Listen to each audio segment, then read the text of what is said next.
Here's something nobody talks about. You can go an entire day surrounded by people, coworkers, family, strangers in line, and still feel completely unseen. Not lonely in the dramatic sense, just quietly disconnected. Like everyone is present, but nobody is really there. And the weird part? That feeling is becoming more common, not less, even as we become more connected than any generation in human history. So what's actually going on? Because I don't think this is just about phones, or social media, or some vague cultural decline people love to complain about at dinner tables. I think something deeper is shifting. Something in the structure of how we relate to each other. And once you see it, you can't unsee it. Today, we're talking about the quiet death of small talk and what's replacing it, or failing to. Section 1. What small talk actually was. Let's start by giving small talk some credit it never gets.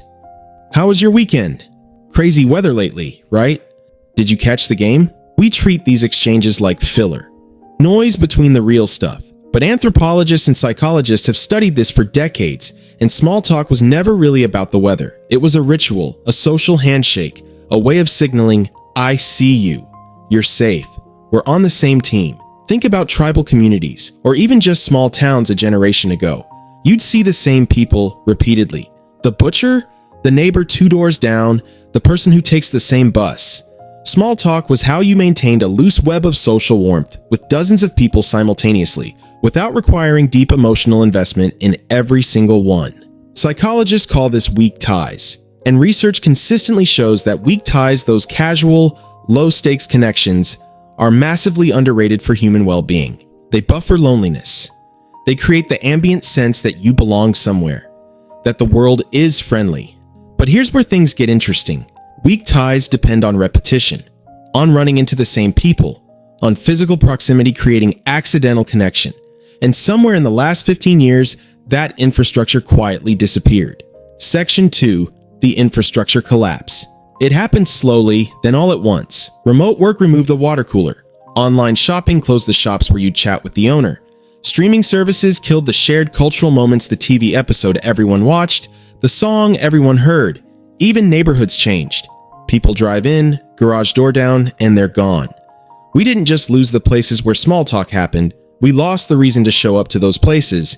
And when we did show up when we were in public, we had a device in our pocket that could pull our attention away from the awkward silence in the elevator and into something more comfortable, more stimulating, more controllable. Here's the thing about that phone in your pocket. It didn't just distract you, it trained you. It rewired your tolerance for unstructured social ambiguity. That moment where you don't know what to say, your brain used to just sit with it, push through. Now, within 2 seconds of discomfort, there's an escape hatch, and you take it.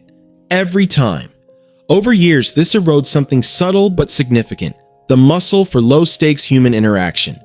The ability to be comfortable with a stranger in a shared space without needing that interaction to go anywhere. Which means when small talk does happen, it feels more effortful than it used to. Weirder. And that weirdness makes people avoid it more, which makes the muscle weaker, which makes it weirder. It's a loop, and most of us are deep inside it without realizing. Section 3. The depth trap. Now, you might think, okay, but who needs small talk? Let's just have deeper conversations. And honestly, that's what a lot of people think. There's a whole cultural narrative right now that says, skip the surface stuff, go straight to real talk.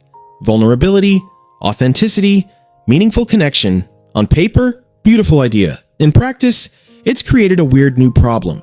Because meaningful depth requires a container. It requires trust built over time, or at least a shared context or reason you're in each other's lives. You can't walk up to someone at a grocery store and say, "What are you most afraid of?" That's not depth. That's just alarming. Small talk was the on-ramp to depth. It's how you screened for safety, how you established rhythm, how you both silently agreed. I'm willing to invest a little here. Without the on-ramp, people are stuck choosing between two awkward extremes. Performative surface talk, the kind that feels hollow because you both know it's hollow. Or forced depth, the kind that feels intrusive because you haven't earned it yet. And online, this gets even more distorted. Social media rewards the performance of depth. The vulnerable post, the raw confession,